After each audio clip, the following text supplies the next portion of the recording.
Only 1% of the population identify as asexual, and whilst asexual awareness and education seems to be thriving at the minute, today I wanted to tell you some things that you probably didn't already know about asexuality. Number 1. Up until 2013, the DSM considered those with little to no sexual desire as having a mental disorder. So the DSM is essentially a dictionary for mental health professionals, and up until its 5th publication in 2013, asexuality was pretty much just lumped in with hypoactive sexual desire disorder. HSDD is defined as the absence of sexual thoughts, fantasies, or the desire for sexual activity. Now, this does sound similar to asexuality, but there is a major difference, and that is that asexuals experience a lack of sexual attraction, whereas people with HSDD experience a lack of sexual desire. Now remember, sex drive, sexual enjoyment, sexual arousal, and sexual attraction are all different things. For most people, they line up pretty well, but the only thing that a person needs to be asexual is to experience no sexual attraction. The current entry for HSDD states that if the person's low sexual desire can be explained by self-identification as asexual, then a diagnosis is not made.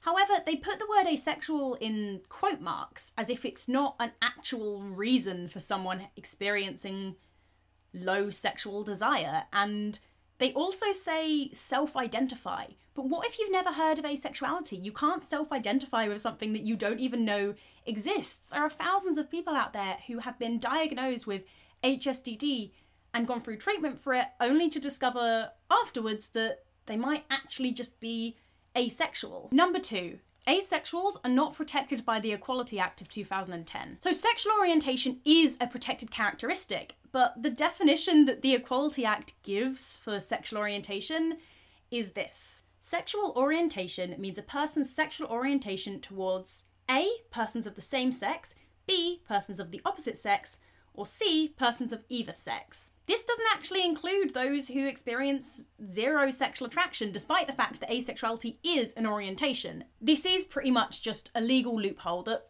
should probably be fixed, but I thought it was something that was really interesting whilst I was researching. Number 3, asexuals cannot legally drive in Russia. Yes, this is a bit of an odd one, but as of 2015, Russia updated their list of medical restrictions for drivers to include personality disorders. And this, according to the International Classification of Diseases, Volume 10, includes being transgender, bigender, asexual, and cross-dressing. I don't really see how they could even enforce this law in Russia. However, it is a thing. I haven't really seen anyone talk about this since the amendment was put into place in 2015. So I don't know if this still stands. I don't know if technically, if I wanted to drive in Russia, if I would actually be allowed or not.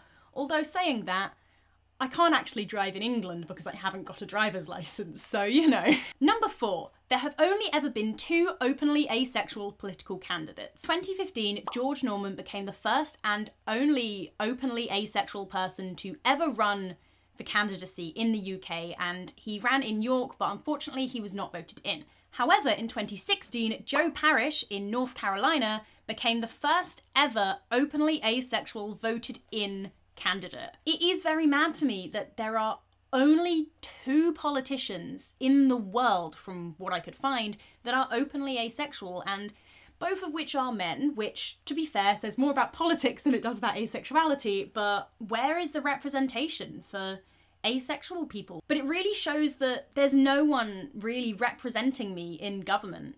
Number 5. Only 1 political party in the UK mentions asexuality in their manifesto. The Green Party, who only hold 1 seat in the House of Commons, is the only one out of the main 5 UK parties that mentions asexuality in their manifesto, and they're also the only one to use the acronym LGBTQIA+. The Liberal Democrats, who hold 11 seats, the SNP, who hold almost 50 seats, and the Labour Party, who hold just over 200 seats, all use the acronym LGBT+, but don't mention asexuality by name, nor do they include the Q. And the Conservative Party, who hold 365 seats, only use the acronym LGBT. Number 6. The asexual flag is often misprinted and mistakenly represents a different sexuality. Now, when I first got my first ever pride flag, I was quite disappointed to see that the purple strip was a bit more like pink or magenta than it was purple. However, I discovered at Bournemouth Pride last year at a stall that was selling all sorts of pride flags that there was another flag that was very similar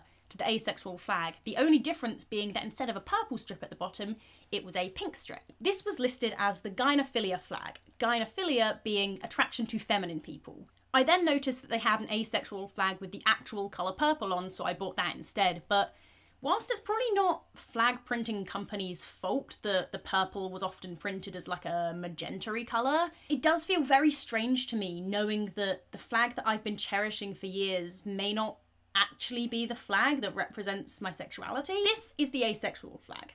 However, this is the gynophilia flag. However, when I first got my asexual flag, my purple strip looked like this. But now my actual asexual flag is this colour. And there's definitely a difference here in that these are not the same colour. And it still feels very weird to me knowing that the flag that I've had for years isn't technically the correct flag. Sorry for the little change in angle, my camera just decided to delete a whole segment. So Brooklyn Nine-Nine presents itself as a very diverse show, but as much as we'd like to believe it, this show is not perfect. And my main point here is that the only mention of asexuality is in season 2, episode 18, when Gina uses it as an insult. Gina says to Terry and Amy, "Sorry if we implied that you're both asexual nerds who can only be friends with service animals." I really hated when they did this because not is it the only time that they mention asexuality in all 7 seasons, but it really reinforces the myth that asexuals are just socially awkward or incels, and that becomes incredibly insulting. So diving a little bit deeper into this insult, Gina says can only be friends of service animals, and this implies that asexuals have some kind of learning disability because you can only get a service animal if you have a physical or learning disability, and she's not implying that Terry or Amy have a physical disability. So pretty much she said that asexuals have learning disabilities, but also it's incredibly insulting the other way around because not only is it implying that asexuals must have a learning disability, but it also implies that all people with learning disabilities must also be asexual just because they've got a disability, and that is incredibly insensitive. As I said, I usually really love Brooklyn Nine-Nine, and it's really disheartening that the only time I've seen my sexuality mentioned or represented in this supposedly really diverse show is as such a disgusting insult, and it's very upsetting. And it's also not the first time that Brooklyn Nine-Nine have done something that's questionable like this. Now, I just want to say that while asexuals do experience forms of discrimination, I know that it is nothing compared to the injustices going on in America right now with the Black Lives Matter movement. In the description, I'm going to be leaving links to donations and petitions for you to sign. If you can't donate, sign petitions. It is really important, and it is insane that this stuff is still going on in 2020. But yes, a lot of the interviews and projects I take part in focus on the basics of asexuality and like myth busting and asexuality 101, and whilst I do find that interesting and important to educate people on, I wanted to do something a bit different and dive into things that people probably didn't actually know about asexuality, and I definitely learned stuff whilst doing this video. Leave a comment letting me know which one of these things kind of shocked you the most, or any things that maybe I could put in another video like this. Don't forget to subscribe if you are new here. I make videos about asexuality and also other things. But yes, thank you very much for watching. I will see you the next time I make a video, which should be soon or whenever I feel like it. But don't forget to stay at home, stay safe, and also check out the links I put in the description about the Black Lives Matter movement. Also, my cat has been chilling in the background this whole time, and he is so precious, and we love him.